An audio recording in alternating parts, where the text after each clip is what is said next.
يا أيها الذين آمنوا اتقوا الله وقولوا قولا سديدا يصلح لكم أعمالكم ويغفر لكم ذنوبكم ومن يطع الله ورسوله فقد فاز فوزا عظيما اللهم صل على محمد وعلى آل محمد كما صليت على إبراهيم وعلى آل إبراهيم إنك حميد مجيد اللهم بارك على محمد وعلى آل محمد كما باركت على إبراهيم وعلى آل إبراهيم إنك حميد مجيد رب اشرح لي صدري ويسر لي أمري واحلل عقدة من لساني يفقه قولي رب زدني علما سبحانك لا علم لنا إلا ما علمتنا إنك أنت العليم الحكيم أما بعد إن أحسن الكلام كلام الله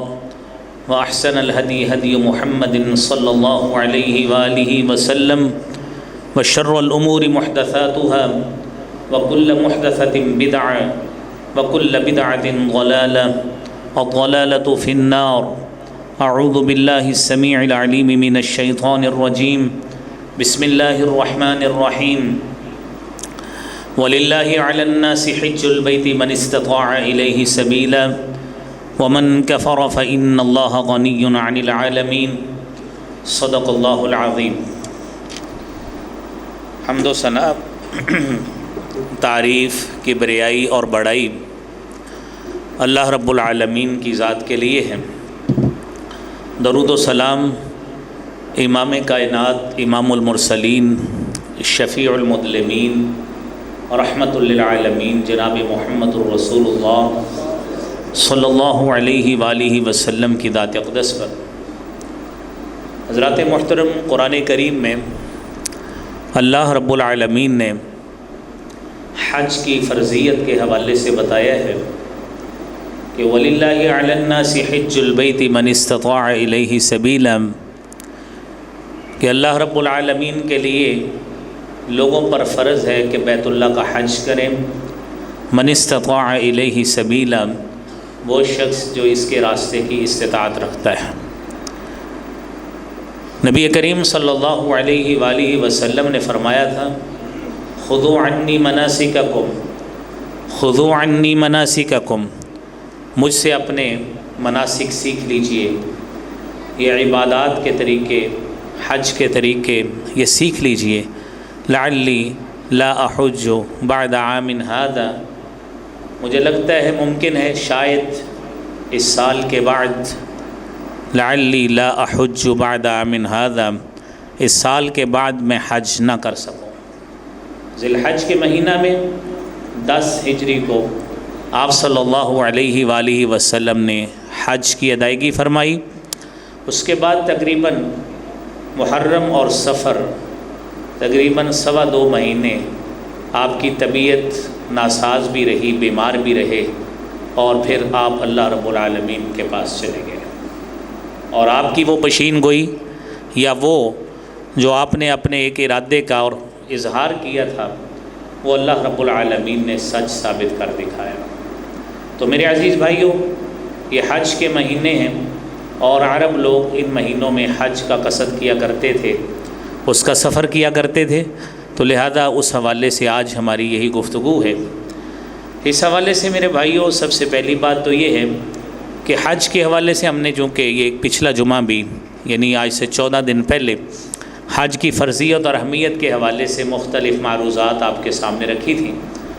آج انہی باتوں کو آگے بڑھاتے ہوئے سیدنا عبداللہ ابن عباس رضی اللہ تعالی عنہما کی حدیث ہے، سنن ابن ماجہ کی 2873 نمبر حدیث، آپ نے فرمایا من اراد الحج، جو شخص حج کا ارادہ کرتا ہے، چاہتا ہے حج کرے، فلیتعجل، اس کو چاہیے کہ وہ جلدی کرے۔ کیوں؟ فإنہ قد یمرض المریض، ممکن ہے کوئی مریض کو، کوئی بندہ اس کو مرض لاحق ہو جائے، وہ مریض بن جائے۔ وتضل الضال وتعرض الحاج، کسی کو کوئی ضرورت پیش آ جائے، کوئی بھی زندگی میں مسئلہ بن سکتا ہے، لہذا اس عمل کو جیسے ہی اللہ رب العالمین آپ کو وسائل مہیا کریں، اس عمل کو فوری طور پر انجام دینا چاہیے۔ اور اس معاملے میں دیر نہیں کرنی چاہیے۔ میرے عزیز بھائیوں، رسول اللہ صلی اللہ علیہ وآلہ وسلم نے اس حج کی اہمیت کو اس لحاظ سے بھی اجاگر کیا ہے۔ سیدنا عبداللہ ابن عباس رضی اللہ تعالی عنہما حدیث بیان کرتے ہیں، کہتے ہیں سمعت النبی صلی اللہ علیہ وآلہ وسلم یقول، میں نے اللہ کے نبی صلی اللہ علیہ وآلہ وسلم کو یہ فرماتے ہوئے سنا، لا یخلون رجل بامرأۃ الا ومعها ذو محرم، کوئی مرد کسی عورت کے ساتھ تنہائی اختیار نہ کرے، الا ومعها ذو محرم، بلکہ اس خاتون کے ساتھ اس کا محرم ضرور ہونا چاہیے۔ جس طرح ہم ڈاکٹر کے پاس جاتے ہیں، کوئی خاتون جاتی ہے، اس کا خامن ساتھ جاتا ہے، اس کا بیٹا جاتا ہے، اس کا بھائی جاتا ہے، اسی طرح خاتون حج کا سفر جب کرے گی تو اس کے لیے بھی اس کے ساتھ محرم کا ہونا ضروری ہے۔ اور آپ نے ساتھ ہی فرما بھی دیا ہے وَلَا تُسَافِرُ الْمَرْأَةُ إِلَّا مَعَ ذِي مَحْرَمٍ، کوئی خاتون سفر بھی نہ کرے مگر محرم کے ساتھ۔ یہ ہمیں آج سوچنا چاہیے کہ خواتین کتنی بازار میں پھرتی ہیں، کتنی اپنی ضروریات کے لیے مارکیٹس کا چکر لگاتی ہیں، وہ اکیلی سفر بھی کرتی ہیں، اکیلا سارا کچھ کرتی ہیں، لیکن محرم رشتہ دار کوئی بھی پاس نہیں ہوتا، سوچنا چاہیے۔ فقام رجل، جب آپ نے یہ بات کہی ایک شخص کھڑا ہوا، کہتا یا رسول اللہ ان امراتی خرجت حاجتا، میری بیوی وہ تو حج کے لیے جانا چاہتی ہے، وَإِنِّي اُكْتِبْتُ فِي غَزْوَةِ كَذَا وَكَذَا، صحیح مسلم کی حدیث ہے، اور اللہ کے رسول صلی اللہ علیہ وسلم میری فلاں فلاں غزوے میں میرا نام لکھا ہوا ہے۔ آپ نے فرمایا انطلق، چھوڑو، کیا کریں؟ حج مع امراتک، اپنی خاتون کے ساتھ حج کرو جا کے، یہ عمل چھوڑ دو، یہ بات بعد میں بھی ہو جائے گا، لیکن حج کرو، شاید بعد میں آپ کی صحت کو اجازت نہ دے یا کوئی مسئلہ بن جائے، اس لیے میرے بھائیوں اس عمل کو کرنا چاہیے۔ اور پھر اس کے بعد اگلی بات میرے بھائیوں، اس حوالے سے جو مسئلہ ہے، ہم بر صغیر کے لوگ ہیں اور اہل یمن والا جو ہمارے لیے میقات ہے، وہ ہمارے لیے یہ شریعت میں مشروع کیا گیا ہے، جو مکہ سے حرم سے 92 کلومیٹر کے فاصلے پر ہے، اور اس کا نیا نام سعدیہ رکھا ہوا ہے۔ اور وہ حاجی، کیونکہ جب بھی ہم جاتے ہیں، اب وہ باہری سفر کا تو سلسلہ نہیں ہے، تو جب ہوائی سفر میں ہم جاتے ہیں تو جب یلملم کے اوپر سے ہمارا جہاز گزرتا ہے تو اس وقت اعلان کر دیا جاتا ہے کہ ہم اب میقات کے اوپر سے گزر رہے ہیں، اور وہیں پہ ہمیں صحیح معنوں میں جہاں سے ہم احرام کے صحیح پابندیوں کا جو آغاز ہمارا اس وقت ہوتا ہے جب ہم وہیں احرام جو ہم نے نا میقات کے اوپر سے جب ہم گزرتے ہیں، اور وہیں سے تلبیہ بھی ہم نے ساتھ تلاوت کرنا ہوتا ہے۔ یہاں پہ یہ بات سمجھ لیجئے، ارکان حج کیا ہوتے ہیں؟ ارکان حج یہ ہیں احرام باندھنا، اور پھر وقوف عرفہ کرنا، طواف زیارہ کرنا، سعی کرنا، یہ ہے ارکان حج۔ اور یہ یاد رہے، اگر کوئی رکن ادا نہیں ہوگا تو حج نہیں ہوگا۔ اگر کوئی شخص احرام کے بغیر چلا جاتا ہے اس کا حج نہیں ہوگا، وقوف عرفہ نہیں کرتا حج نہیں ہوگا۔ اور اسی طرح واجبات حج ہیں۔ واجبات حج یہ ہیں میقات سے احرام باندھنا۔ آپ بھول گئے ہیں میقات سے باندھنا تو وہاں پہ آپ کو فدیہ دینا پڑے گا، یعنی قربانی دینا پڑے گی، تو وہ کفایت کر جائے گا، لیکن یعنی جس کو عام اصطلاح میں کہیں دم پڑنا یا جرمانہ آپ کو شریعت میں پڑے گا۔ واجبات میں سے اگر کوئی چیز رہ جائے تو اس میں شریعت میں جرمانہ پڑتا ہے، فدیہ پڑتا ہے، قربانی پڑتی ہے۔ اور پھر مغرب تک عرفات میں وقوف کرنا 9 ذی الحج کو، سورج طلوع ہونے سے پہلے تھوڑا سا پہلے تک رات مزدلفہ میں گزارنا، یعنی 9 اور 10 کی جو درمیانی رات ہوتی ہے۔ ایام تشریق کی راتیں منا میں گزارنا، یہ واجبات حج ہیں۔ اور 5واں واجب ہے جمرات کو کینکریاں مارنا، اور 6 جمرہ عقبہ کی رمی کے بعد حجامت بنوانا، طواف وداع کرنا، یہ واجبات حج ہیں۔ اب میرے عزیز بھائیوں یہ بات سمجھ لیجئے کہ اب ہم نے گھر سے یہ واجبات اور اس میں جو ارکان ہیں وہ آپ کو یہ ضمناً بتا دی ہے۔ اب ہم نے گھر سے نکلنا ہے، کیا کریں؟ سب سے پہلی بات یہ ہے کہ ہم نے احرام باندھنا ہے۔ احرام اگر کسی کی ڈائریکٹ فلائٹ ہے وہ گھر سے بھی باندھ سکتا ہے، یہ ضروری نہیں ہے ایئرپورٹ پہ ہی جا کے باندھیں۔ اور مرد کے لیے 2 چادریں ہیں جس کو آپ بخوبی جانتے ہیں، اور اس کا استباق کرنا یعنی دایاں کندھا ننگا کرنا وہ اسی وقت ہی ہے جب آپ نے حرم اس میں مسجد میں داخل ہونا ہے طواف کے لیے، اس وقت آپ نے ننگا کرنا ہے عمرے کے طواف کے لیے، ورنہ آپ اس کو لپیٹ کر رکھیں گے۔ اب عمرے کی یہ احرام کی پابندیوں کا آغاز اس وقت ہوگا جب آپ پہنچ گئے ہیں میقات پر۔ آپ نے گھر سے احرام باندھا ہے نا، گھر سے باندھ لیا یا ایئرپورٹ سے باندھ لیا، یا اگر آپ کی مدینہ سے فلائٹ ہے، مدینہ پہ آپ کا وہاں پہ آپ نے اترنا ہے تو آپ عام کپڑوں میں بھی چلے جائیں، کوئی نہیں ہے، کیونکہ مدینہ ہمارے لیے احرام والا حرم ہمارا نہیں ہے۔ اب دیکھیے اس کے بعد آپ نے جب احرام باندھنا ہے نا، اس سے پہلے آپ غسل کر لیں، غسل کے بعد آپ اپنے جسم پر خوشبو لگا لیں، بالوں کو خوشبو لگا لیں، لگا سکتے ہیں، اللہ کے رسول صلی اللہ علیہ وسلم لگاتے تھے، لیکن جب احرام باندھ لیا ہے نا پھر احرام کے اوپر آپ نے خوشبو نہیں لگانی، یہ فرق ذہن میں رکھنا ہے۔ آپ نے جسم پہ پہلے لگا لی تو آپ کر لیں یہ کام، ٹھیک ہے، سنت رسول صلی اللہ علیہ وآلہ وسلم۔ یہ مرد کا احرام ہے، عورت کے لیے جو اس کے کپڑے ہیں وہی اس کا احرام ہے، وہی اس کا احرام ہے، اس کے علاوہ اور کچھ نہیں ہے۔ یہ ذہن میں رکھیے، جب خاتون محرمہ ہے اور وہ حرم میں پہنچ گئی ہے تو اس کے لیے وہ دستانے پہننا شریعت میں منع ہے، چہرہ اس طرح کر کے وہ ڈھانپ نہیں سکتی، وہ گھونگھٹ نکال لے جس طرح کہ ہمارے دیہات کی عورتیں کرتی ہیں۔ سیدہ عائشہ صدیقہ رضی اللہ تعالی عنہا فرماتی ہیں کہ میں نے ایسے ہی کپڑا آگے کیا ہوا تھا، جب قافلے آگے سے گزرتے تھے تو میں اپنے کپڑا اپنے چہرے کے آگے کر لیتی تھی، اس طرح پردہ بھی ہو جاتا تھا، سنت پہ عمل بھی ہو جاتا تھا۔ تو یہ کام بھی سمجھیے۔ اور یہاں پہ یہ بات میں ضروری سمجھتا ہوں کہ ہمارے ہاں لوگ بتاتے ہیں جی کہ وہ پی کیپ ملتی ہے خواتین کے لیے، وہ آگے کپڑا لگا ہوتا ہے، یہ کس نے بتایا ہے ہمیں؟ ایسا تو شریعت میں کوئی ایسی نص، کوئی ایسا عمل موجود نہیں ہے۔ جو بتایا ہے وہی سنت ہے، وہی اللہ کے رسول صلی اللہ علیہ وآلہ وسلم نے بتایا ہے، عمل وہی قبول ہونا ہے جو رسالت مآب صلی اللہ علیہ وآلہ وسلم نے کیا ہے یا آگے بتایا ہے، اس کے علاوہ کوئی عمل قبول نہیں ہوگا۔ آپ اب سب سے بڑا مسئلہ ہے جو ساتھی پوچھتے ہیں، احرام ہم نے پہننا ہے، پہن لیا تو کیا ہم پاؤں ڈھانپ سکتے ہیں؟ آپ جوگر پہن کے جائیں، آپ فلیٹ بوٹ پہن کے جائیں، اور یہ ذہن میں رکھیں شریعت میں کوئی ایسا مسئلہ نہیں ہے، کوئی ایسی نص نہیں ہے کہ جو بتائے آپ کا یہ والا حصہ ننگا ہونا چاہیے، کوئی نص موجود نہیں۔ یہ تکلفات ہیں لوگوں میں اڑتی اڑتی باتیں کہ آپ کی اوپر والی ہڈی ننگی ہونی چاہیے۔ وہ بازار سے ایسے جوتے ملتے ہیں جی، لہذا انہوں نے بیچنے اب شروع کر دیے۔ وہ کسی سے جوتا جو ہے نا غلط ڈائی بن گئی، اس نے کہا جی یہ احرام والوں کو دیتے ہیں۔ وہ برے صغیر میں اب ایسے ہی مشہور ہو گیا کہ اب جو ہے نا جی یہ جوتا جو حج اور عمرہ کے لیے جائیں گے نا وہ یہ جوتا پہنیں گے، ان کا بکنا شروع ہو گیا، عوام میں یہی مشہور ہو گیا۔ صحیح عمل یہ ہے جوتا وہ پہننا ہے جس سے ٹخنے ننگے ہوں۔ اگر آپ اونچے بوٹ پہنیں گے نا جو ایسے جوگر ہیں جو یہاں تک ہوں، وہ غلط ہے۔ آپ وہ پہنیں جس سے آپ کے ٹخنے ننگے ہوں، یہ عمل بس آپ نے ذہن میں رکھنا ہے۔ آپ اس میں شارٹ موزے جس سے ٹخنے ننگے ہوں وہ پہن لیں، خاتون بھی پہن سکتی، خاتون بھی پہنیں، مرد بھی پہن لیں، لیکن ٹخنے ڈھانپے ہوئے نہیں ہونے چاہیے۔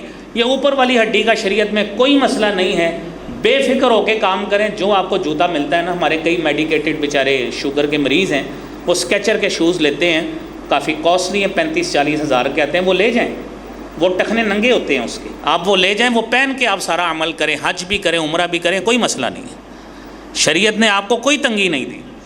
تو میرے بھائیوں، یہ ہوا احرام کا مسئلہ۔ اس کے بعد اب دوران احرام آپ کی نمازیں بھی آئیں گی، ظاہری بات ہے۔ تو آپ کو وہ لوگ بتاتے ہیں جی کہ اتنے تکلفات سے کام لیتے ہیں، وضو نہ کرنا، کیا کریں پھر؟ وہ آپ کا بال گر جائے گا، دم پڑ جائے گا۔ میرے عزیز بھائیوں، شریعت میں جو مسئلہ ہے نا وہ یہ ہے کہ آپ بال اکھاڑیں گے نہیں، آپ بال کھینچیں گے نہیں۔ اگر آپ اب دیکھیں، آپ نے وضو کے عمل میں داڑھی کا خلال بھی کرنا ہے، آپ نے سر کا مسح بھی کرنا ہے، سارا آپ کا تو ننگا ہونا ہے۔ اب آپ نے یہ سارا عمل کرنا ہے، دوران عمل وضو کے عمل میں آپ کا کوئی بال گرتا ہے نا، ان انٹینشنلی، غیر ارادی طور پر گر جائے آپ کے اوپر، کوئی اس کا وزن نہیں ہے، آپ نے جان بوجھ کر نہیں اتارنا۔ آپ کو خارش جسم پہ ہو رہی ہے، کر لیں، کوئی حرج نہیں ہے، ہمارے لوگ اتنے تکلفات میں لوگوں کو ڈالتے ہیں، نہ خارش نہ کرنا، آپ کا بال گر جائے گا، آپ کو دم پڑ جائے گا، کوئی حرج نہیں ہے۔ آپ نے ارادی طور پر کوئی عمل ایسا نہیں کرنا جو احرام کی پابندیوں کے خلاف ہے۔ یہ غیر ارادی طور پر وضو کرتے، داڑھی کا خلال کرتے، مسح کرتے، بال اتر گیا، کوئی حرج نہیں ہے۔ لہذا شریعت میں یہ عمل موجود ہے، آپ کیجئے۔ پھر اس کے بعد بیت اللہ سے آپ گئے ہیں نا، یہاں سے ہمارے لوگوں کو اتنی جو ہے نا وہ جذبہ ہوتا ہے، بیچارے 4 گھنٹے ادھر ایئرپورٹ پہ تھکتے ہیں، وہ 2 گھنٹے ادھر جدہ پہ وہاں پہ تھکتے ہیں، جا کے امیگریشن 2 3 4 گھنٹے جتنے لگتے ہیں، مکہ پہنچتے کہتے ہیں سب سے پہلے نا ہم نے عمرہ کرنا ہے، جسم میں جان ہے نہیں ہے عمرہ کرنا ہے، چاہے جاتے گر جائیں۔ آپ جائیں، اللہ کے رسول صلی اللہ علیہ وآلہ وسلم ذی طوا میں ٹھہرے تھے، حضرت عبداللہ بن عباس، حضرت عمر اسی طرح ہی ٹھہرتے تھے، ریلیکس کرتے، نہائیں، جا کے اپنے جسم کو ریلیکس کریں، فریش ہو جائیں، فریش ہو کے جا کے پھر عمرہ کریں، کھائیں پییں، اپنے جسم میں توانائی ڈالیں، یہ نہ ہو جاتے گر جائیں، آپ کو پھر ڈرپ میں لگا کے اٹھانا پڑے، پتہ لگے گا جی یہ پاکستان سے ایک بڑا ایموشنل آدمی آیا تھا، اس نے کہا تھا میں نے ایسے ہی عمرہ کرنا ہے۔ تو میرے عزیز بھائیوں، یہ کام آپ کریں، آپ ریلیکس ہو کے جائیے اور جا کے آپ وہ عمل کریں جو آپ کو بتایا۔ اب آپ کا پہلے عمرہ شروع ہونے لگے، بیت اللہ میں داخل ہوں، آپ مسجد والی وہ دعا پڑھیں جو آپ نے دعا سیکھی ہے، بلکہ اس سے پہلے جو ہے نا جب آپ نے میقات سے گزرنا ہے، آپ کو بتایا جاتا ہے خواتین و حضرات آپ میقات کے اوپر سے گزر رہے ہیں تو آپ نے دعا پڑھنی ہے، لبیک اللہم بعمرۃ، لبیک اللہم بعمرۃ، کیونکہ آپ میں سے حج قران کرنے والا کوئی بھی نہیں ہے۔ اللہ کے رسول صلی اللہ علیہ وآلہ وسلم نے حج قران کیا تھا، لیکن آپ نے بعد میں فضیلت حج تمتع کی بیان کی ہے۔ حج تمتع ہی ہمارا سب کا حج تمتع ہے۔ قران حج میں آپ نے قربانی ساتھ لے کر جانی ہے۔ آپ میں سے کوئی شخص بھی افورڈ نہیں کرتا کہ جہاز کی ایک سیٹ پہ 15 لاکھ اپنا لگائے اور ایک اپنے بکرے کا ساتھ لگائے کہ یہ میرا بکرا بیٹھا ہے، میں نے جا کے حج قران کرنا ہے تو اس لیے میں اس سنت پہ عمل کر رہا ہوں، ایسا کوئی بھی نہیں کرتا۔ اور اس کے لیے نہ ہی آپ اگر 15 تاریخ کو، 20 کو، 25 کو گئے ہیں، حج تو جا کے ہونا ہے 16 جون کو، تو اس وقت تک آپ کیا کریں گے؟ عمرہ تو آپ کا 2 گھنٹے میں ہو جانا ہے، احرام میں تو نہیں رہیں گے۔ لہٰذا ہم سارے لوگ عموماً حج تمتع ہی کرتے ہیں، تو اسی کا ہی طریقہ بتایا جا رہا ہے کہ آپ عمرہ پہلے کریں گے، عمرہ کرنے کے بعد آپ احرام کھول دیں گے، اپنی دنیا کے جو معاملات ہیں، عام زندگی گزاریں۔ جب 8 سے الحج شروع ہوگی تو اس وقت حج کا احرام باندھ لیجیے۔ تو یہاں پہ میرے بھائیوں، بیت اللہ میں داخل ہوتے وقت آپ یہ دعا پڑھیں، یعنی حرم میں، مسجد الحرام میں، اعوذ باللہ العظیم وبوجہہ الکریم وسلطانہ القدیم من الشیطان الرجیم، بسم اللہ والصلاۃ والسلام علی رسول اللہ، اللہم اغفر لی ذنبی وافتح لی ابواب رحمتک، یہ دعا پڑھیں۔ اور یا اور آپ کو کوئی مسنون دعا، آپ کو جو کتاب ملتی ہے شیخ الحدیث مولانا ارشاد اللہ قصری صاحب والی، وہ کتاب لے جائیے گا، جو ان کی مترجم ہے کتاب، وہ آپ لے جائیے تاکہ آپ کو وہ چیزیں سمجھنے میں آسانی رہے، کوئی عمل آپ کا اس کے خلاف نہ ہو جائے۔ یہ جو ہے نا جی، یہ آپ کی جیسے ہی نظر پڑتی ہے گناہ معاف ہوتے ہیں، ایسی کوئی بھی صحیح سند کے ساتھ حدیث موجود نہیں ہے، یہ عمل ذہن میں رکھیے۔ اور پھر آپ یہ دعا اللہ سے کریں، اللہم زد ھذا البیت تعظیما وتشریفا وتکریما ومہابتا وبرا، یہ چیز آپ کریں۔ میرے بھائیوں، اب گئے آپ مسجد میں، مسجد الحرام میں داخل ہوئے، مرد حضرات اپنا یہ کندھا ننگا کر لیں گے جس کو استباق کہتے ہیں، اور اپنا عمل جو ہے نا وہ طواف والا آپ شروع کر دیں گے، اور بسم اللہ اللہ اکبر کہہ کے آپ طواف شروع کریں۔ اور یہ ذہن میں رکھیے 3 عمل اللہ کے رسول صلی اللہ علیہ وآلہ وسلم نے بتائیں۔ اگر آپ حجر اسود کو بوسہ دے لیں بہت اچھی بات ہے، دھکا نہیں لگانا، دھکا دینا کسی کو نہیں ہے کہ میں جوان ہوں میرا حج اس طرح قبول نہیں ہونا، عمرہ قبول نہیں ہونا، بڑے آرام سے، بڑے سکون سے، کسی کو تنگ نہیں کرنا، نہیں ہوتا۔ سہولت اللہ کے رسول صلی اللہ علیہ وسلم نے دی ہے، آپ کے پاس کوئی سٹک لاٹھی، جس طرح بزرگ حضرات کے پاس یہ لاٹھی ہوتی ہے، کیونکہ یہ بھی وہاں پہ ممکن نہیں ہوتا کہ آپ حجر اسود کو لگا کے اس کو چوم لیں، یہ بھی ممکن نہیں ہے۔ تو تیسرا عمل یہ ہے کہ آپ دور سے، جہاں پہ گرین لائٹس لگی ہیں، آپ نے وہاں سے طواف شروع کرنا ہے۔ تو آپ نے وہاں سے جب گزرتے ہیں آپ ادھر ہاتھ کریں اور بسم اللہ اللہ اکبر کہہ کر آپ آگے چلے جائیں۔ ہاتھ کو چومنا سنت نہیں ہے کہ آپ ہاتھ کریں اور پھر ہاتھ کو چومیں، یہ چومنا سنت نہیں ہے۔ یہ اسی طرح ہی آپ 7 چکر لگائیں گے۔ اللہ کے رسول صلی اللہ علیہ وآلہ وسلم نے رکن یمانی اور حجر اسود کے درمیان کی جو جگہ ہے نا جی، وہاں پہ آپ صلی اللہ علیہ وسلم نے اپنا سینہ مبارک لگایا تھا۔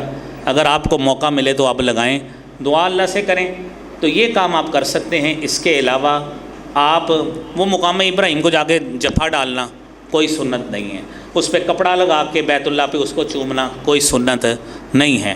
حتیم میں جا کے اس کو جا کے کپڑا لگا کے چومنا یا ہاتھ لگا کے چومنا یہ بھی کوئی سنت نہیں ہے۔ تکلفات میں مت پڑیں، عمل وہ کریں جو اللہ کے رسول صلی اللہ علیہ وسلم نے بتایا۔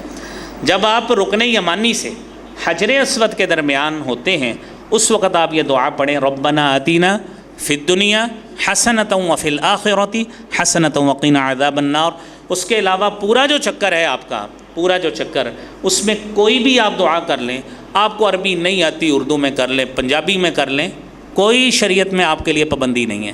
وہاں پہ لوگ مختلف ممالک سے وہ دعائیں پڑھانے والے ہوتے ہیں، یہ کوئی عمل سنت سے ثابت نہیں ہے۔ آپ کو اللہ نے توفیق دی ہے، آپ پنجابی میں دعائیں مانگتے جائیں، آنی تو ویسے عربی میں چاہیے، ہم مسلمان ہیں ماشاءاللہ، دعائیں اتنے پیسے خرچ کے گئے ہیں، یہ چیزیں آنی چاہیے، لیکن آپ کو نہیں آتی آپ پنجابی میں دعائیں مانگ لیں۔ اسی طرح 7 چکر پورے کریں۔ مردوں کے لیے پہلے 3 چکر ہوتے ہیں رمل سے، یعنی عام چال سے ہٹ کر آپ نے تھوڑا تھوڑا اچھل کود کے کرنا ہے، لیکن رش ہوگا، اگر رش ہوا تو یہ عمل آپ سے ہوگا نہیں، تو کسی کو تنگ نہیں کرنا، عام چال میں ہی چل لیجیے، ٹھیک ہے جی۔ اب اس کے بعد یہ ہے میرے عزیز دوستوں اور بھائیوں، ہر چکر کی کوئی دعا نہ موجود ہے نہ ہی مستحب ہے، نہ اللہ کے رسول صلی اللہ علیہ وسلم نے بتائی ہے۔ 7 چکر پورے ہو گئے، 7 چکر پورے کرنے کے بعد مقام ابراہیم پہ جگہ ملے تو اچھی بات ہے، ورنہ مسجد میں جہاں پہ آپ کو آسانی سے جگہ ملتی ہے 2 رکعت نماز نفل پڑھیں۔ پہلی رکعت میں قل یا ایھا الکافرون اور دوسری رکعت میں قل ھو اللہ احد پڑھیں۔ یہ وہ عمل ہے جو اللہ کے رسول صلی اللہ علیہ وآلہ وسلم سے ثابت ہے۔ دونوں صورتوں میں اللہ کی توحید کی گواہی ہے، اور یہ حج اور عمرہ حقیقت میں اللہ رب العالمین کی توحید ہی کا اقرار ہوتا ہے جو مختلف مناسک میں ہم کرتے ہیں۔ اور پھر اس کے بعد میرے بھائیوں یہ پڑھ کے آپ صفحہ پہ جائیں، اور ابدأ بما بدأ اللہ، کہ میں اسی سے ابتدا کرتا ہوں جہاں سے اللہ نے کی، ان الصفا والمروۃ من شعائر اللہ۔ صفا سے آپ نے شروع کرنا ہے اور مروہ تک جانا ہے، اور اللہ کے رسول صلی اللہ علیہ وآلہ وسلم سے جو دعا ثابت ہے، جو دعا آپ علیہ الصلاۃ والسلام سے ثابت ہے وہ یہ ہے، لا الہ الا اللہ وحدہ لا شریک لہ لہ الملک ولہ الحمد وہو علی کل شیء قدیر، لا الہ الا اللہ وحدہ لا شریک لہ انجز وعدہ ونصر عبدہ وہزم الاحزاب وحدہ۔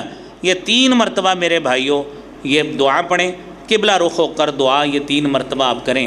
آپ کے ذہن میں اور بھی کوئی دعا ہے تو آپ مانگ سکتے ہیں، لیکن یہ آپ نے ضرور مانگنی ہے۔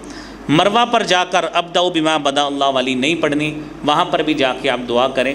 تو یہ کام میرے بھائیوں، یہ عزیز دوستو، کہ ہم نے کرنا ہے، اور زمزم پئیں، کام کریں۔ اس کے بعد حلق یا قصر کوشش کریں حلق کروائیں، اور اگر آپ سمجھتے ہیں کہ ابھی تو مہینہ حج کو رہتا ہے تو آپ حلق کروا لیں، اس وقت تک بال آ جائیں گے، اور انشاءاللہ 1 مہینے تک، 20 دن تک، 25 دن تک، تو اس وقت بھی اللہ توفیق دیں گے، پھر حلق کروا لیجیے تاکہ دونوں مرتبہ آپ کو ثواب مل جائے۔ یہ عمرہ آپ کا پورا ہو گیا ہے۔ اب میرے عزیز بھائیوں اس کے بعد 8 ذی الحج سے ہم نے احرام باندھنا ہے۔ جس ہوٹل میں آپ موجود ہیں وہیں سے آپ نے احرام باندھنا ہے جس ہوٹل میں آپ موجود ہیں، اور اسی طرح احرام جس طرح کہ ابتدا میں بتایا ہے کہ آپ غسل کیجئے، اور غسل کرنے کے بعد آپ اپنے جسم پہ خوشبو لگائیے، اللہ کے رسول صلی اللہ علیہ وآلہ وسلم کی سنت کے مطابق احرام باندھ لیجئے۔ اور آپ صلی اللہ علیہ وسلم ویسے ہی نفل پڑھتے تھے، لیکن یہ احرام کا حصہ نہیں ہوتے، آپ نے پڑھنے ہیں پڑھ لیں، لیکن اس کے ساتھ خاص نہیں ہیں۔ اب 8 ذی الحج کو میرے بھائیوں ہوٹل سے احرام باندھا، مینا میں اب احرام باندھنے کے نا اب آپ کا تلبیہ شروع ہو گیا، لبیک اللہم حج، اب آپ کا حج شروع ہو گیا۔ 8 ذی الحج کو یوم ترویہ کہا جاتا ہے۔ اب اس 8 ذی الحج کو آپ نے مینا میں پہنچنا ہے، وہاں پہ جا کے 5 نمازیں آپ نے قصر پڑھنی ہیں۔ کیسے؟ آپ نے ظہر کی نماز 8 ذی الحج کو قصر پڑھنی ہے، ظہر کی قصر 2 رکھتے ہیں، عصر کی قصر 2 رکھتے ہیں، مغرب کی 3، عشاء کی 2 جمع وتر، یعنی 2 رکعتیں فرض کی اور اس کے بعد وتر، اور فجر کی 4 ہی رہتی ہیں، اس پہ قصر کی تعداد جو ہے نا وہ اطلاق نہیں ہوتا۔ تو یہ آپ نے 5 نمازیں اس میں پڑھنی ہیں۔ اب یہ 5 نمازیں آپ نے پڑھ لی، یہ چیزیں پڑھ کر آپ نے کیا کرنا ہے، وہاں 5ویں جو نماز ہے نا جی، یہ ہے 9 ذی الحج کی، یعنی یوم عرفہ کی۔ 9 ذی الحج آپ کا آ گیا، یہ وہ ہے جو رکن اعظم ہے، جس کا ہم نے ابتدا میں ارکان کی بات کی تھی، ارکان حج کی۔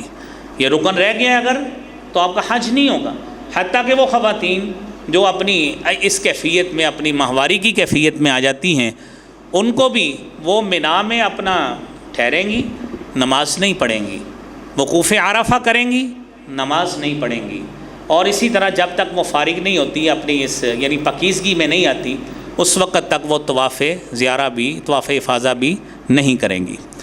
تو خیر یہ مرد حضرات کے لیے تو یہ مسئلہ نہیں ہے، تو نہ ہی ساری خواتین کے لیے ان دنوں میں ہوتا ہے۔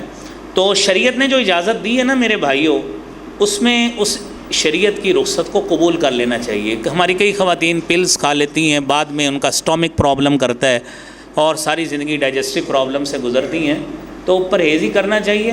یہ نیچرل فطرتی وہ عمل ہے جو اللہ نے ہر خاتون کے ساتھ رکھا ہے۔ ام المومنین سیدہ عائشہ صدیقہ رضی اللہ تعالی عنہا، انہوں نے ایک ہی حج اللہ کے رسول صلی اللہ علیہ وسلم کے ساتھ کیا، ان کو بھی یہ مسئلہ بن گیا۔ ہمارے لیے شریعت میں تو پریسیڈنٹ اور ایک ہمارے لیے ایک مثال سیٹ ہو گئی ہے، تو اس لیے اپنے اوپر جبر نہیں کرنا چاہیے۔ خیر 9 ذی الحج ہو گیا ہے، آپ نے یہاں سے 9 ذی الحج کو فجر کی نماز پڑھ لی ہے، طلوع آفتاب ہو گیا ہے، تو اس کے بعد آپ نے عرفات کے لیے نکلنا ہے، عرفات میں جانا ہے۔ یہ جو شریعت کا عمومی حکم ہے، ہاں بہت زیادہ رش ہے، آپ کو پہنچنے میں دیر بھی لگ سکتی ہے، تو آپ نے عرفات میں جانا ہے۔ وہاں پہ جائیں گے، خطبہ ہوگا، اور وہاں پہ آپ صلی اللہ علیہ وسلم نے جو کام کیا ہے نا، زور کے ساتھ اثر پڑی۔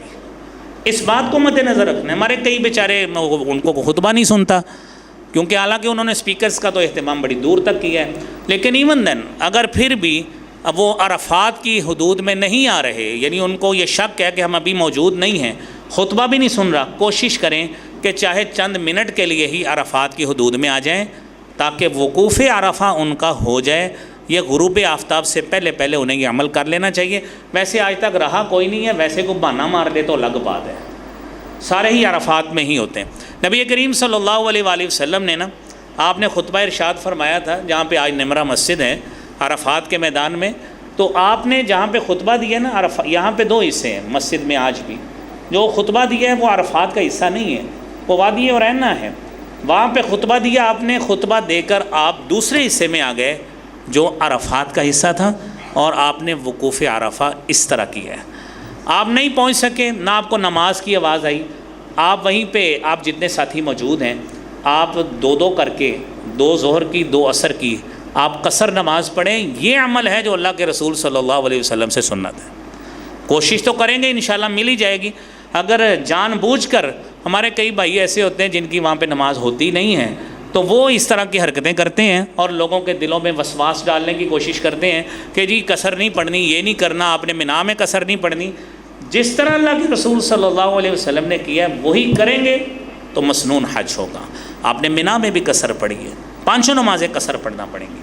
آپ نے عرفات میں بھی ظہر کے وقت میں زور بھی پڑھی ہے، عصر بھی پڑھی ہے، قصر پڑھی ہے، اسی طرح ہی پڑھیں گے۔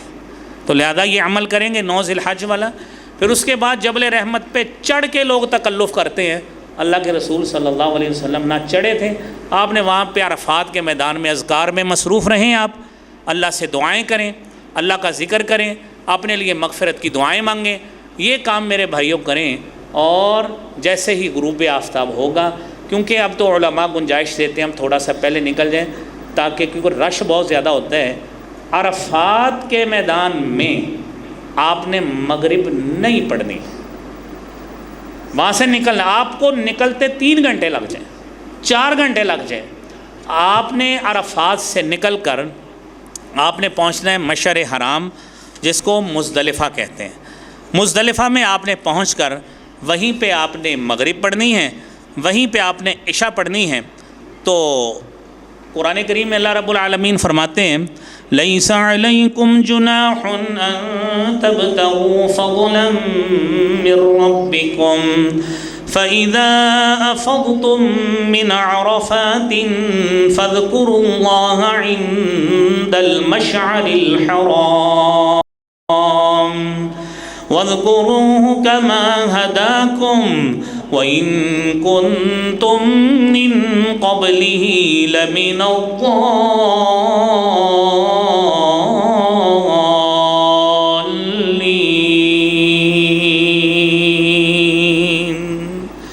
آپ عرفات سے لوٹیے، مشعر حرام مزدلفہ میں پہنچیے. آپ جتنے بجے بھی پہنچیں گے مغرب عشاء وہاں پہ پڑھنی ہے. جا کے مغرب عشاء پڑھیں. اب اللہ کے رسول صلی اللہ علیہ وآلہ وسلم وہاں پہ پہنچے. اب وہاں پہ جا کے رات جاگیں گے، کیا کریں گے؟ جا کے سونا ہے. اللہ کے رسول صلی اللہ علیہ وسلم نے اس دن تہجد نہیں پڑھی. آپ نے صحابہ کو کہا سو جائیں، جلدی اٹھنا ہے. قرآن پڑھنے کی فضیلت ہے، قرآن کی تلاوت بھی نہیں کی. کہاں پہ تھے؟ مزدلفہ میں، عبادت میں تھے، احرام میں تھے، لیکن کہا سو جائیں. یہی عمل آج مسلمان کرے گا تو اس کا عمل سنت کے مطابق ہوگا. آپ کو نیند نہیں بھی آتی، آپ لیٹ جائیں. آپ نے اس عمل کو دہرانا ہے جو اللہ کے رسول صلی اللہ علیہ وسلم نے کیا. اچھا، یہ کام کیا ہے تو آپ کی فجر ہوگی. عشاء یعنی جب آپ رات سو گئے ہیں، آرام کیا ہے، فجر ہوگی.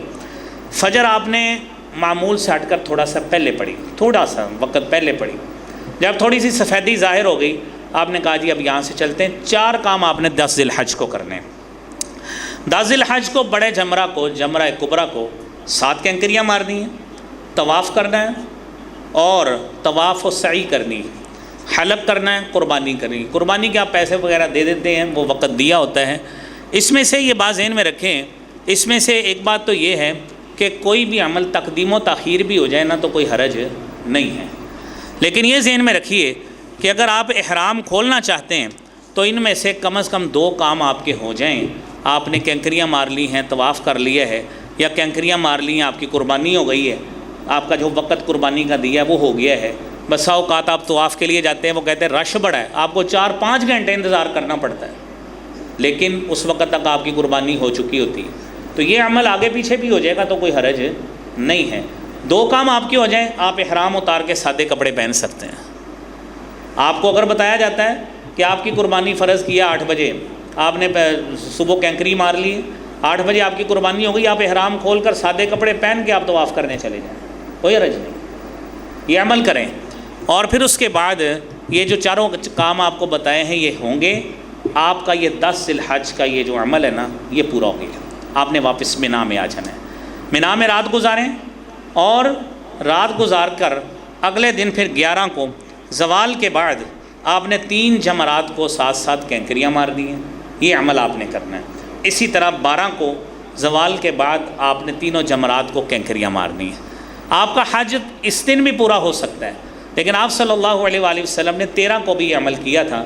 لیکن شریعت میں اجازت دی گئی من تعجل فی یومین فلا اثم علیہ ومن تاخر فلا اثم علیہ، کوئی حرج نہیں ہے. آپ کا یہ حج پورا ہو گیا ہے. جو شخص جس کو اللہ تعالیٰ یہ موقع دے، اللہ کریم اس کے لیے حج مبارک کرے اور اس کا یہ عمل ہوگا جو سنت کے مطابق ہوگا. میرے عزیز بھائیوں، کوئی عمل ایسا نہیں ہے کہ جس کا شریعت میں ثبوت موجود نہیں ہے. ہم 12, 14, 15, 20 لاکھ خرچیں بھی، میں نے لاسٹ ٹائم ہے نا پچھلے سال میں نے 11 مختلف گروپوں کو ٹریننگز کروائی. اس مرتبہ بھی الحمدللہ کوئی 6-7 گروپوں کو میں نے ٹریننگ حج کی کروا دی ہے. لیکن جو عمل سامنے آتا ہے نا، آپ کو 90% ایسے لوگ ملیں گے جنہیں کچھ پتہ نہیں ہے کہ وہاں پہ کرنا کیا ہے. ان سے پوچھو نا جا کے کیا کریں گے، کہتے ہیں جو لوکی کریں گے اسی بھی کر لیں گے. اور بھائی جو لوکی کریں گے اسی بھی کر لیں گے، اور کوئی بندہ کاندھی ٹکر مار لے تو اسی بھی مار لو گے ہوتے ہیں. یہ کون سا عمل ہے؟ اور یہ بات ذہن میں رکھیں بھائیوں، آپ نے یہ عمل کیا، آپ سیکھ کر جائیں. آپ 50 لاکھ کی گاڑی لیتے ہیں، 70 لاکھ کی گاڑی لیتے ہیں تو کہتے ہیں کہ جدہ لوکی چلانے میرا بچہ بھی چلا لے گا. نہیں، کہتے ہیں بیٹا پہلے ڈرائیونگ سیکھو، گاڑی مہنگی ہے، پہلے ڈرائیونگ سیکھو. آپ کو بیک کرنی نہیں آتی، آپ کو سائیڈ مرر کا یوز نہیں پتہ، آپ کو یہ اس میں اینڈرائڈ سسٹم لگا ہے، آپ کو اس کا نہیں پتہ، کتنا کچھ بتاتے ہیں. کیوں؟ وہ پیسے جا رہے ہوتے ہیں. اور بھائی اللہ کے راستے میں پیسے لگائے اللہ کو راضی کرنے کے لیے، اللہ کو راضی کرنے کے لیے آپ نے یہ عمل کروایا ہے، تو آپ اس میں ایسا عمل کر جائیں جس کا شریعت میں کوئی ثبوت ہی نہ ہو. میرے بھائیوں کیوں ایسا عمل کرتے ہیں؟ اس کو سیکھ کر جائیں. میرے نبی نے فرمایا خذوا عنی مناسککم، شروع میں آپ کو حدیث سنائی، خذوا عنی مناسککم، یہ سیکھ لیں مجھ سے سیکھ لیں. جہاں جہاں پہ ٹریننگز ہوتی ہیں میرے بھائیوں، یہ چیزیں سیکھیں، علماء سے پوچھیں. زندگی میں اللہ نے پتہ نہیں دوبارہ موقع زندگی میں وفا ہوگی نہیں ہوگی، موقع ملے گا نہیں ملے گا، تو اس لیے اپنی عبادت کو زندگی کا آخری موقع سمجھ کر اتنے خلوص سے کریں اور سنت کے مطابق کرنے کی کوشش کریں کہ پتہ نہیں دوبارہ موقع آنا ہے کہ نہیں آنا ہے. اچھا، سوال یہ ہے کہ کیسے پتہ لگے گا کہ حج مقبول ہو گیا ہے؟ کہ لوگ کہیں گے حاج صاحب کی حال مبارک ہوئے، تو پتہ لگے گا قبول ہو گیا حج. سب سے پہلی بات میرے بھائیوں، دعا اتنی اللہ رب العالمین سے خلوص سے مانگیں، اتنی خلوص سے مانگیں، اتنی دل کی گہرائیوں سے گریہ زاری سے دعائیں مانگیں کہ انسان کو احساس ہو شاید میرے دل پہ جو بوجھ تھا نا وہ اتر گیا ہے، سمجھے اس کا حج قبول ہو گیا ہے. اور پھر مزید تڑپ پیدا ہو، دوسرا سبب مزید تڑپ ہو، اللہ یہاں سے جا رہے ہیں، دل رو رہا ہو کہ یہ کعبہ کی زیارت، یہ اللہ تیرے شاعر، یہ شاعر اللہ، ان کو میں چھوڑ کے جا رہا ہوں. پہلی زندگی میں جو پہلا عمل تھا اس تڑپ سے زیادہ تڑپ ہونی چاہیے. سمجھ لیں اللہ نے آپ کی عبادت کو قبول کر لی ہے. لیکن اگر اپنی طرف سے سمجھتے ہیں اور شکر سی پار سی لتھ گیا، یہ پار لتھنے سے حج ادا نہیں ہوتا. اب نماز بھی پڑھیں گے نا، کہیں گے وہ پار لتھے، ابے نے پوچھنا ہے کہ نماز پڑھی کہ نہیں پڑھی، پار لتھے، وہ پار ہی اترتا ہے، پھر ثواب نہیں ملتا. تو شریعت نے میرے بھائیوں تیسرا عمل، وَمَا أُمِرُوا إِلَّا لِيَعْبُدُوا اللَّهَ مُخْلِصِينَ لَهُ الدِّينَ. دین میں کوئی عمل اخلاص سے نیت کے بغیر قبول نہیں ہوتا. اگر وہیں پہ حج پورا کیا ہے تو کہہ رہے ہیں یار تو میں نے مبارک نہیں دیتی یار، میں حج کر لیا، تو لوگوں سے مبارک لینے کے لیے حج کیا تھا. یہ نماز تو حج سے بھی بڑا فرض ہے. نماز پڑھنے کے بعد ہم کیوں نہیں کہتے یار آپ نے مجھے کہا تھا کہ آپ نے مجھے مبارک کیوں نہیں دی، میں نے نماز پڑھ لی ہے. یہ اس لیے نہیں ہوتا، یہ اللہ کو راضی کرنے کے لیے میرے بھائیوں ہوتا ہے. ہم نے فرض پورا کیا، اللہ سے رو کر التجائیں کریں اللہ ہماری اس عبادت کو قبول کر لے، اس سے بڑا اجر کون سا ہو سکتا ہے. اور میرے عزیز بھائیوں چوتھی بات، جو نیکیاں کر رہے تھے ان نیکیوں کو قائم رکھنا ہے. آپ حجام کے پاس جائیں، حجام کے پاس جا کے کہیں میرا حلق کر دو، میں نے تینوں عمل پہلے کر لیے ہیں، قربانی بھی ہو گئی ہے، طواف و سعی بھی ہو گئی ہے، جمرہ کو کینکریاں ماری، یار یہ شیپ بھی کر دو ساتھ. اور شیطان شاید تاڑیاں مار رہا ہو، یار بندہ اپنا ہی ہے، ہتھوں گیا نہیں ہے جی، یہ اپنا ہی ہے جی، یہ تو اسی طرح کا ہی ہے جس طرح کا میں نے پہلے چھوڑا تھا، حج نے اس پہ اثر کوئی نہیں کیا، اپنا ہی ہے یہ بندہ. تو سوچیں جس عمل کو ہم نے کیا ہے نا، اس عمل کو اللہ سے ہم نے وعدہ ایک قسم کا کیا کہ اللہ دوبارہ نافرمانی نہیں ہوگی. اللہ کے رسول صلی اللہ علیہ وسلم نے بھی فرمایا ہے، اور قرآن کریم کی آیت بھی اسی طرح ہے. وہ کیا ہے؟ فَمَن فَرَضَ فِيهِنَّ الْحَجَّ فَلَا رَفَثَ وَلَا فُسُوقَ وَلَا جِدَالَ فِي الْحَجِّ وَمَا تَفْعَلُوا مِنْ خَيْرٍ يَعْلَمْهُ اللَّهُ وَتَزَوَّدُوا فَإِنَّ خَيْرَ الزَّادِ التَّقْوَى وَاتَّقُونِ يَا أُولِي الْأَلْبَابِ. جس پہ حج فرض ہوا، اب کوئی نافرمانی گناہ کا ارتکاب نہیں کرنا. جو عمل ہم کریں گے اس طرح کا گناہ کے زمرے میں آئے گا، اس کا مطلب ہے ہماری عبادت ابھی بھی مشکوک ہے. آپ اندازہ کیجئے ہمارے لوگ جمرات کے پاس کھڑے ہو کر فرنٹ کیمرہ چلا کے سیلفیاں بنا کے کینکریاں ایسے مار رہے ہوتے ہیں، ایسے مار رہے ہوتے ہیں. کس کو دکھانی؟ وہ چاہے اپنے ماتھے پہ لگ جائے، کس کو دکھانی ہوتی ہیں کہ میں کینکریاں مار رہا ہوں؟ اور بھئی عبادت کی تصاویر سے تو اللہ رحم کرے آپ اس سے تو پرہیز کر لیں، یہ عبادت کا حصہ ہے، یہ آپ کی عبادت کا حصہ ہے، اس سے تو پرہیز کر لیں، وہ بھی ہٹتے نہیں. بیت اللہ کے سامنے کھڑے ہو کے سیلفیاں ہو رہی ہیں. میرے عزیز بھائیوں یہ چیزیں اللہ کو دکھانے کے لیے تھی، ہم نے مخلوق کو دکھانا شروع کر دی. تو اس لیے بھائیوں ان چیزوں سے پرہیز کریں. اللہ رب العالمین سے دعا ہے اللہ کریم مجھے بھی آپ کو بھی شریعت کے تمام احکام پر عمل کرنے کی اللہ توفیق عطا فرمائے۔ جو ہمارے بھائی جا رہے ہیں اللہ کریم انہیں مناسک حج شریعت کے مطابق ادا کرنے کی توفیق عطا فرمائے، اور جو بھائی تڑپ لیے بیٹھے ہیں اور ان کے پاس وسائل نہیں ہیں ہم ان کے لیے دعا گو ہیں، اللہ کریم ہم سب کو بار بار حج بیت اللہ کی سعادت نصیب فرما۔ وآخر دعوانا الحمدللہ رب العالمین۔